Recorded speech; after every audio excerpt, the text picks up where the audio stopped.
Hello, and welcome to another episode of the Cinema Scoop podcast with Sam and Jordan. Today we will be talking about our 24 things we're thankful for in the world of movies. So Movie edition. we each have 12 picks, and we're probably just going to go back and forth. So do you want to go first? Yeah, I bet some of our choices might overlap a little bit, but we'll see. My number one is dine-in theaters.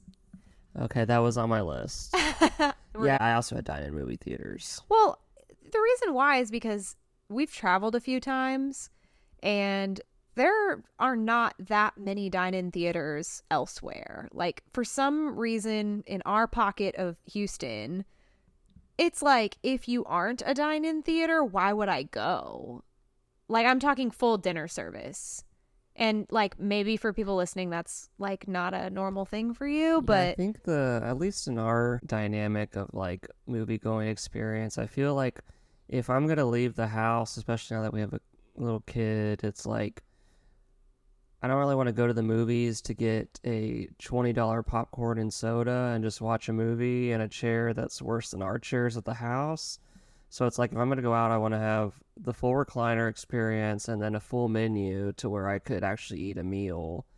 And it could be a whole like date or dinner date type thing. And then some of these have brunch, which is another option. But and sometimes there's alcohol, like, a bar. sure, So it's and they like, also have soda and popcorn, so you could still get that. But every time I'm like, oh, I'm going to go see this movie, but it's only showing at this AMC, it's like I'm just going to go to see it and come back. I'm not going to you make might a get a day out soda of and it or popcorn, but anything. it's like, it's just Yeah, not as and, like, fun. if When you get, you could get nachos, like real nachos. yeah, I'd rather have like kitchen style, like chef made nachos than just like the crappy store processed like chips with the Ricos. gross cheese. Yeah.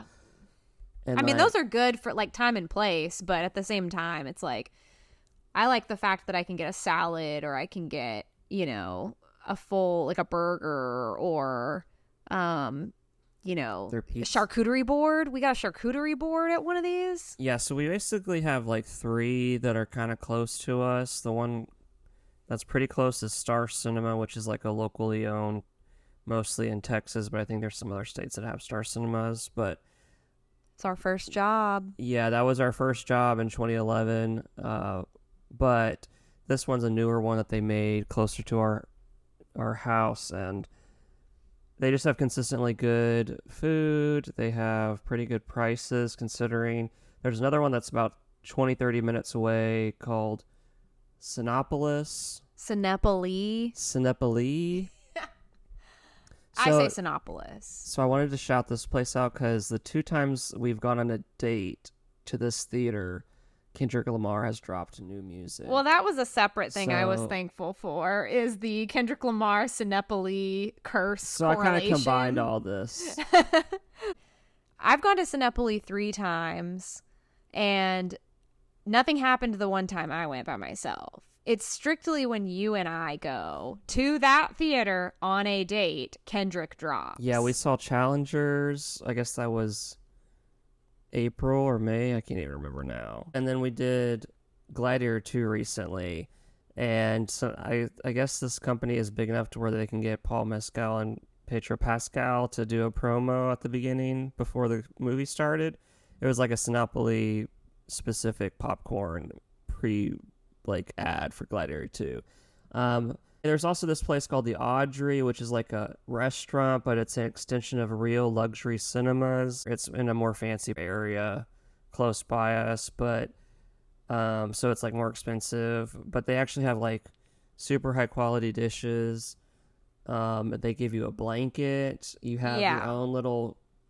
I think the seats are heated. Yeah, so you basically have to buy 2 seats or 3 seats. You can't just buy one seat, I don't think. You basically are kind of like shielded off from the other people, and you can have these like, they have individual lights you can turn on and off so you can see yourself eating your food or looking at the check or looking at the menu at the beginning.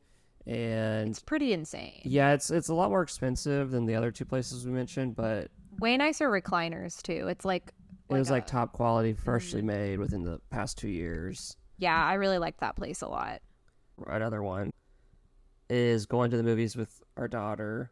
That was another one of mine too. Okay. I thought you might put that too. But yeah, so we've seen quite a few films this year with her, specifically twice seeing the Garfield movie, hmm Despicable Me 4, Inside Out 2. We saw that Peppa Pig cinema party thing. That was like 6 episodes of Peppa Pig. That was her first movie at the movies, was the Peppa Pig cinema. And then we just took her to see The Wild Robot recently, which she loved. So Yeah, we've actually taken her to the movies 8 times this year, and this was the first year, like early this year was the first time we'd taken her to the movies ever, just to like test it out with the Peppa Pig thing, because it was something she could get up and dance, and like we were gonna test it out, make sure she didn't get too scared or anything, but she's a movie girl now. yeah, she just turned 4, so it's been kind of like a family outing thing where we'll just take her to spend 2 hours at the theater, and it's kind of expensive sometimes, but at least we're out of the house and we get to watch a movie. So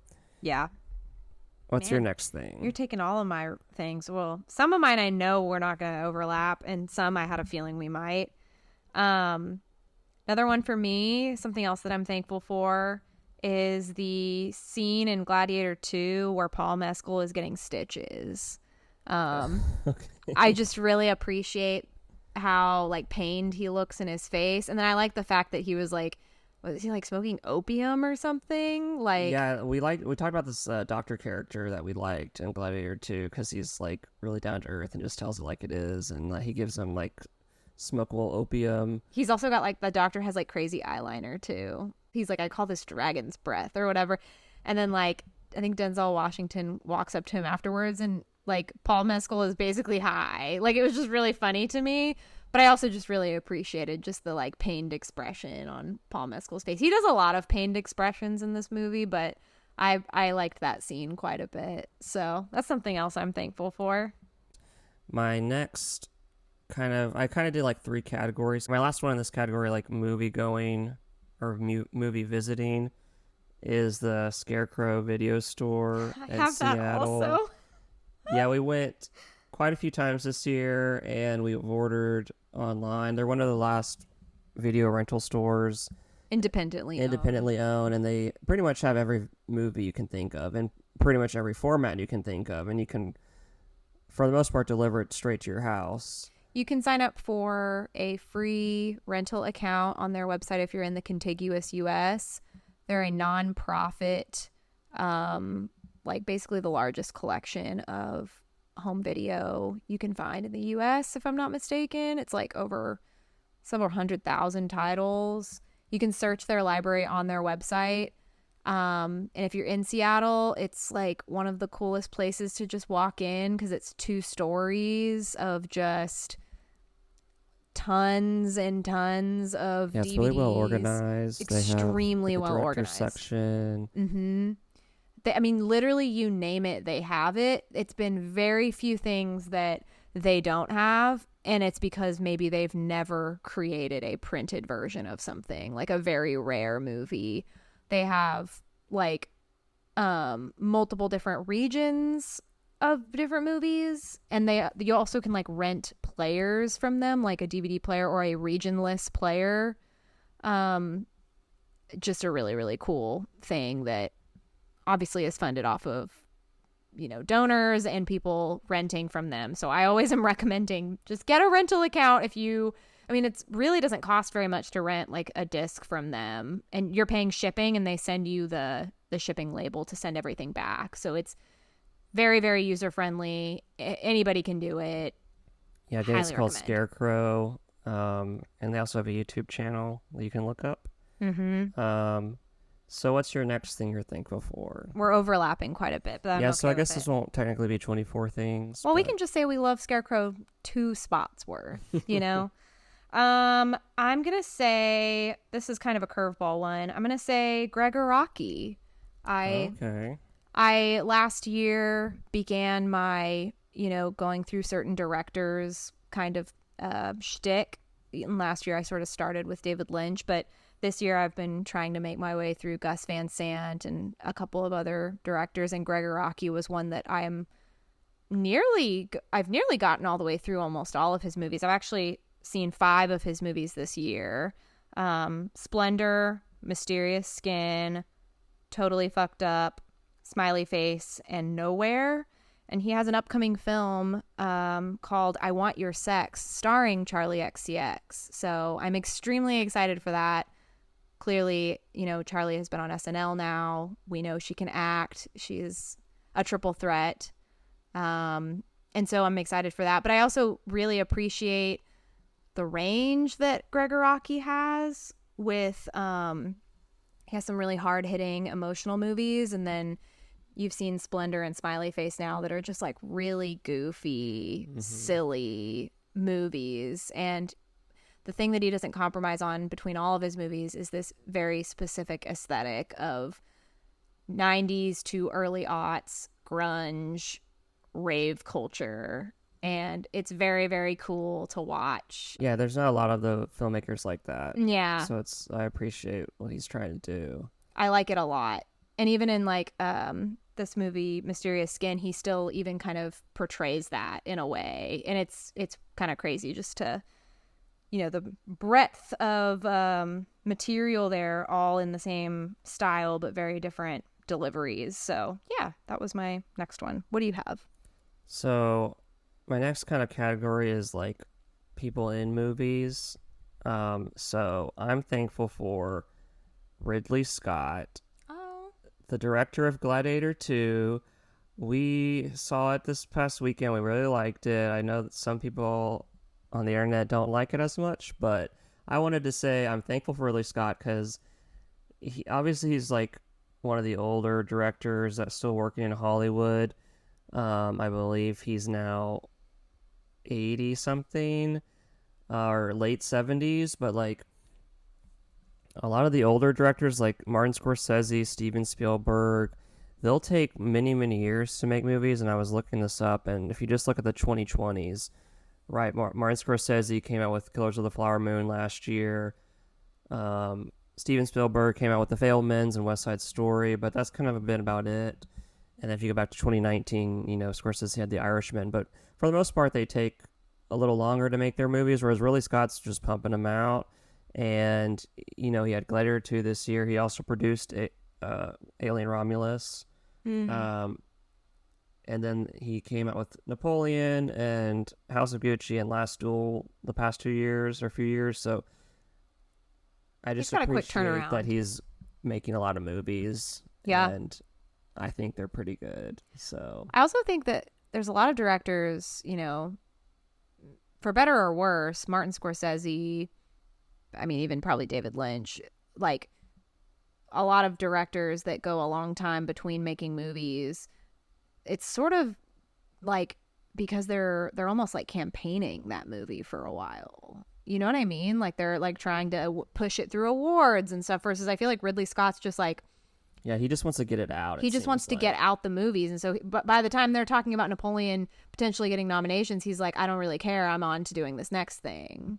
Like he's not really concerned with the recognition of the thing. I don't know much about Ridley Scott as a person. Maybe he is, but it just seems like his focus is more on the production and more on getting things done versus like waiting to hear what people say about it versus someone like Scorsese, I think, is like waiting to see if it's even worth it to make another movie, to see if how Killers of the Flower Moon does. Yeah, I think they're definitely looking more of it as a legacy thing and how am I going to get awards, whereas Ridley Scott's just making it to make it. And I know a lot of it's money based, and some of these are just sequels or well-known figures, but I appreciate it. Yeah.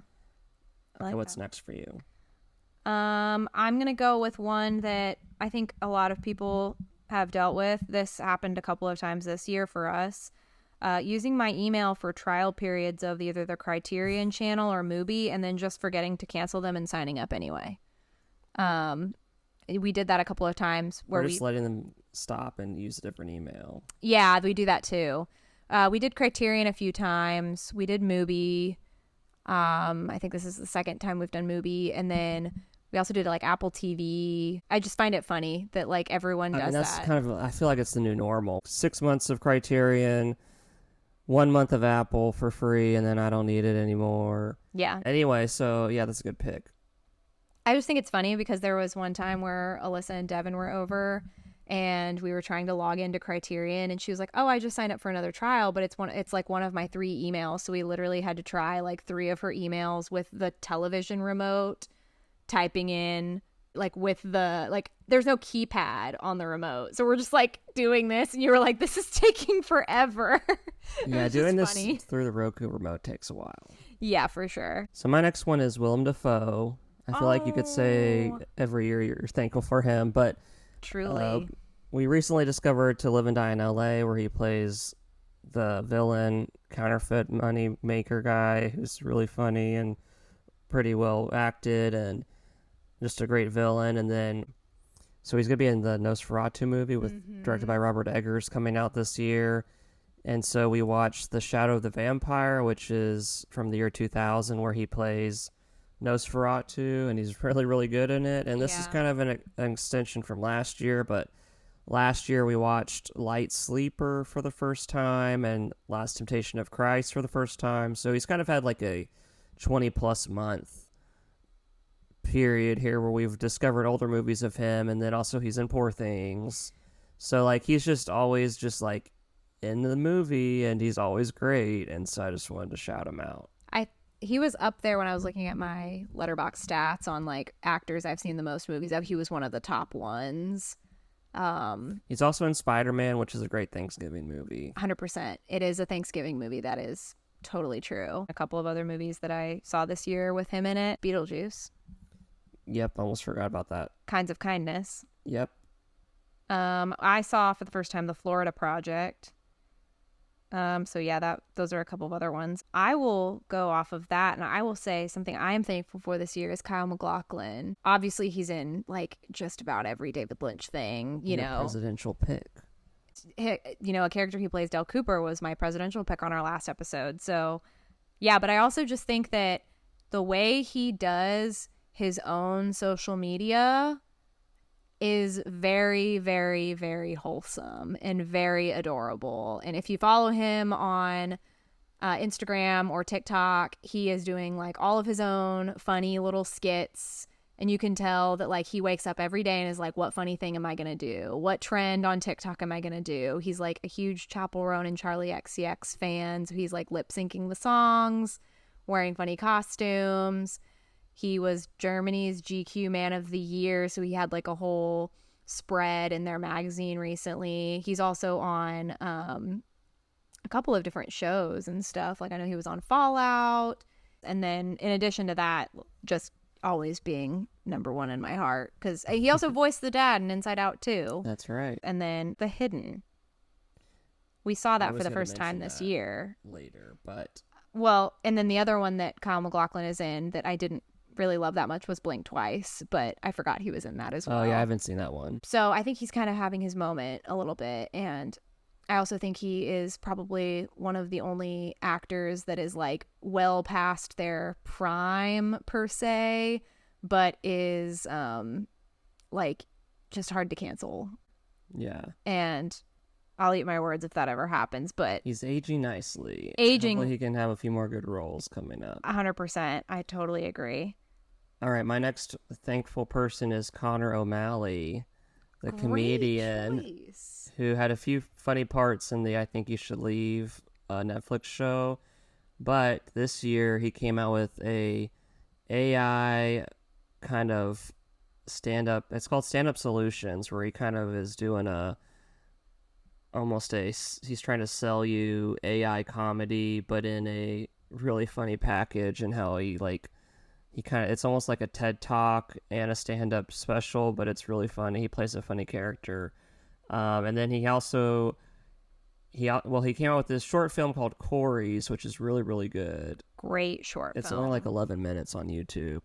And then there's this 50-something minute kind of longer, I guess you would call it a fake documentary, kind of. It's called Rap World. I think that's also on YouTube, and I feel like all three of those like forms of content are on one hand, very different from each other, but also very funny and just a great year for him, I would say. He also had a very, very, very minor role in I Saw the TV Glow, Yeah, he's in it for a brief moment. which I think is cool too. I'm going to go with French films. Ooh. This was not a concerted effort on my part. It just sort of happened. Do you want to take a guess as to how many French films I saw this year? 15. 13. Oh. But that's like absolutely not even trying. Like, I just saw 13 Yeah. French films this year, which is kind of funny to me because I didn't think that I did. Anatomy of a Fall. Yeah, so there's Anatomy of a Fall. Let me pull up the list really quick. Belle de Jour. So there was Hiroshima Mon Amour, which was a great Finer Things pick. I saw a handful of like short films that were French that I didn't. There's The Taste of Things. Oh, yes. Line, we saw. Yeah.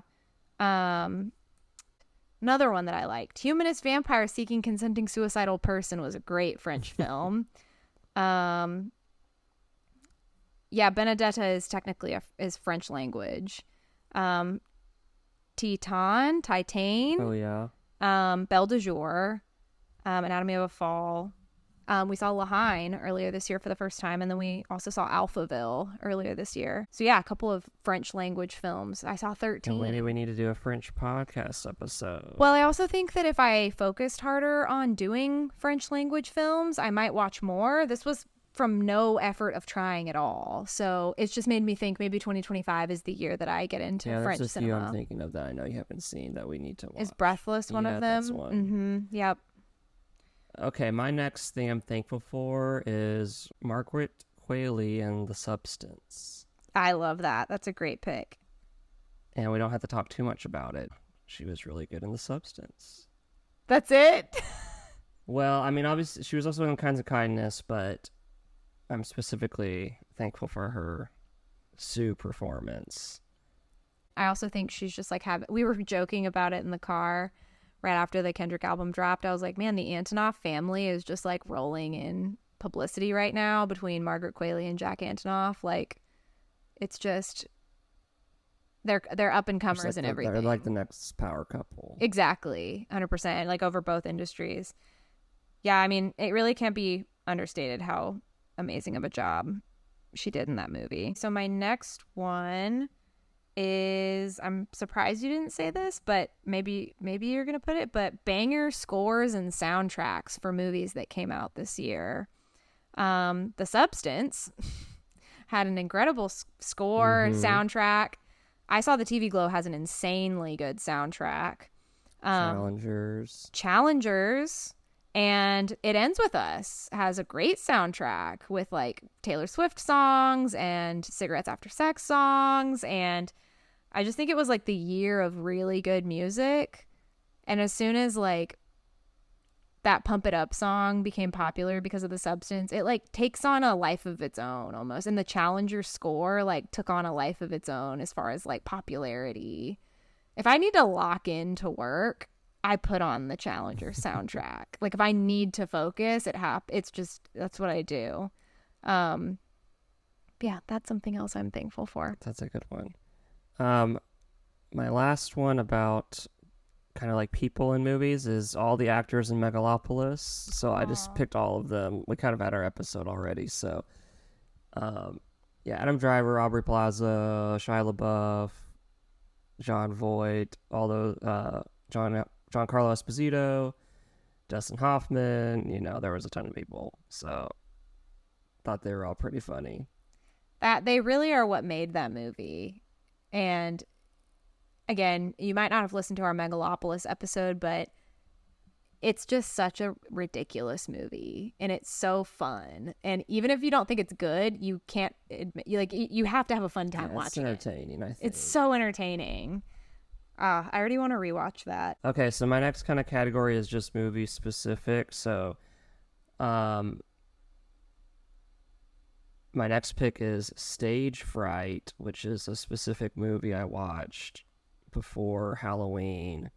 It's like a slasher movie from 1987. It's about this group of young actors rehearsing for a new musical that's about a murderer, but basically they're like they're rehearsing through the night, and one of the girls like breaks her ankle, so they have to go to the nearest hospital to get medical care, and like there's some sort of mental patient there who's like a serial killer, and he like escapes and gets in their car and goes back to the play area or the studio, and basically they get locked in with this crazy guy and he just goes crazy. And there's a fantastic opening sequence where it's kind of faking you out because it's like just showing you the play, but it's set to this great saxophone music.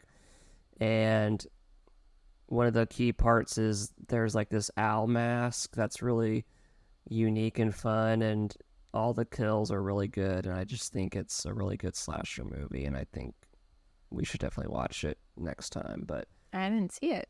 yeah, I didn't think it was worthy for a full episode, but maybe if you watch it we could do some sort of longer form discussion about it. But I would say it's really good. Nice. Okay, I've got two more, so do you want me to do Sure. you want me to do one and then I'll let you do two? I guess I have three more, sorry. Yeah, go ahead. Just like a concept right now that I'm thankful for is the new movie to streamer turnaround gap closing. I think some of that is kind of bad in a way, but as a consumer of movies, and I can't constantly make it to the theater now that I have a daughter, it's great. I just noticed that We Live in Time is already ready to rent. And I was like, Cool. that was just in the theater like 2 weeks ago. And so I'm happy about the turnaround in a lot of cases. Yeah, I know there's a lot that go to Max and some of the other ones relatively soon, and then obviously on Amazon you could rent them for $20 relatively soon.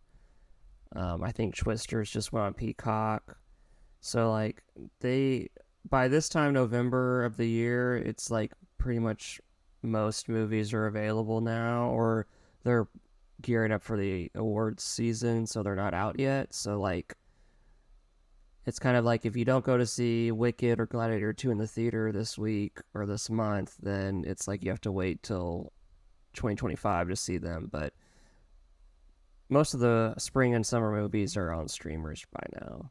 Yeah, for sure. Okay, my next thing here is just movies about aliens that hide on Earth. So you mentioned The Hidden we watched with Kyle MacLachlan. That's by far the best one of these, but there's a decent niche here. So we watched The Borrower, which is another type. It's very similar to The Hidden, but it's more not gory, but it's more like violent as far as like the alien has to like decapitate people. But then there's one that's kind of the same genre or niche. It's called Life Force, where it's like these astronauts go into space and there's these like three human looking vampires that one of them comes to Earth and wreaks havoc. But then there's also one called Split Second, and then there's one called Dark Angel, and there's one called The Visitor. And these all kind of are similar, but I think they're all pretty good. So you should check them out. Nice. And then my next one real quick is just bad basketball movies. I did my basketball bracket earlier this year, and I need to finish it still, but we kind of got through all the bad ones. And even though like I probably would never rewatch them, it was fun watching in the moment because they're like the Bigfoot one and the one called The Basket, where it's like the 1900s and they just invented basketball. Like those are really fun to watch for the first time. My last one is just releases in 2024 that are stories about women, so women-centered stories, but that are not just like girl gets guy or girl has happy ending. It's like a little bit weirder than that, and it's like kind of like untold stories of women. I think Challengers is a great example of that, where it's like women taking control over men, and it's like, that's nice, we like to see that. Or obviously I Saw the TV Glow is a very intrinsically trans experience for a woman.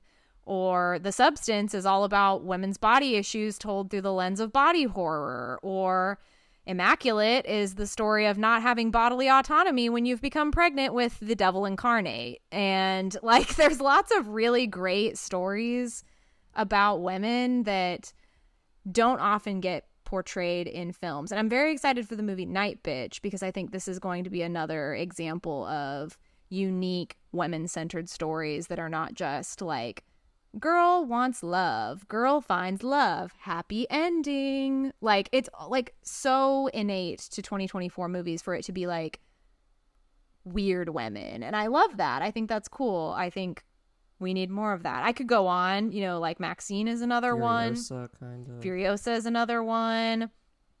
Will and Harper is another great one. Moana 2 coming out soon. Turtles All the Way Down. Like there's so many that I could list that are just like unique stories about women that are stories that aren't getting told. Maybe like they're stories or, you know, things that you would hear about in literature, but not as much in movies. And so I'm happy to see it. I'm here for it. As a woman, I like to see it. Yay. So my last one is just doing this podcast, the Cinema Scoop podcast. Thanks. Yeah, it's been fun. We just started this year. I think this is our 35th episode. 35th episode. I saw some stat that was like 99% of all podcasts that are started don't get to 20 episodes or 21 episodes. So we've at least gotten through that milestone. And I know there's only been less than 10 people who've rated us, but we were at least talking, and I like to talk about movies, so it's fun. I like doing this even if nobody is listening. It's a fun pastime. It's just a time capsule of our voices. Yeah, and I think in an audio form. It'll be nice to like go back and listen to these later on too. Well, and if we can keep this up for a few more years, we'll have a good backlog of historical data points in our vocabulary. Yeah, and even if like it's just good for like Grace and our kids to go back and listen to. They're not gonna listen. They're gonna just think it's cringe. No, I bet they would listen. They're gonna be like, "What did Mom think about Megalopolis?" Yeah, they want to know our opinions. What was Dad's basketball bracket? Yeah, they gotta know. Well, and before they start, you know, watching any of like our favorite directors, they're gonna have to go through our filmography of them and what we think and what we would rank their movies at. Mm-hmm. So I think it's good. I like it. I've enjoyed doing the podcast with you, technical difficulties and all. Yes. So thank you for doing this episode, and thank you for listening. Have a good Thanksgiving, and we'll talk to you guys soon. Bye. Bye.